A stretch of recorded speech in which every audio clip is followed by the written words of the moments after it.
হুঁশিয়ার হুঁশিয়ার হিন্দু বাংলাদেশে গোপে গোপে গোপে হিন্দু বাংলাদেশে গোপে গোপে গোপে আমাদের বাংলাদেশে হুঁশিয়ার হুঁশিয়ার হুঁশিয়ার আমি না মানো নামানো নামানো আমি না মানো নামানো নামানো আমি না মানো নামানো নামানো জয় হো জয় হো জয় হো জয় হো জয় হো জয় হো বাংলাদেশৰ বিৰুদ্ধে কি ক'ব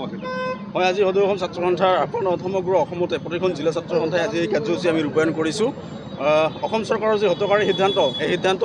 অসম চৰকাৰক আজি এই কাৰ্যসূচীৰ জৰিয়তে আমি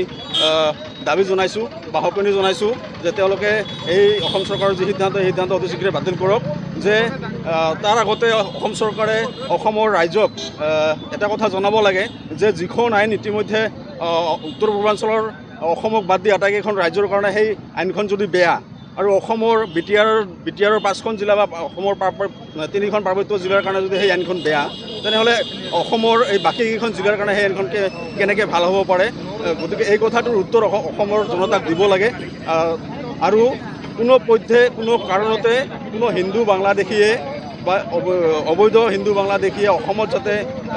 এই বিধেয়কৰ জৰিয়তে যাতে নাগৰিকত্ব পাবলৈ সক্ষম নহয় তাৰ ব্যৱস্থা অসম চৰকাৰে কৰিব লাগে আৰু অন্যথা সদৌ অসম ছাত্ৰ সন্থাৰ নেতৃত্বত গোটেই অসম জুৰি এই প্ৰতিবাদী কাৰ্যসূচী চলি যাব আৰু ইয়াতকৈ জংগী আন্দোলন আমি গঢ়ি তুলিবলৈ বাধ্য হ'ম গতিকে অতি শীঘ্ৰে অসম চৰকাৰে এই সিদ্ধান্ত বাতিল কৰক অন্যথা জংগী আন্দোলনৰ কাৰণে সাজু হওক আৰু এই যি বিশেষ হিন্দু 6টা ধৰ্মৰ মানুহক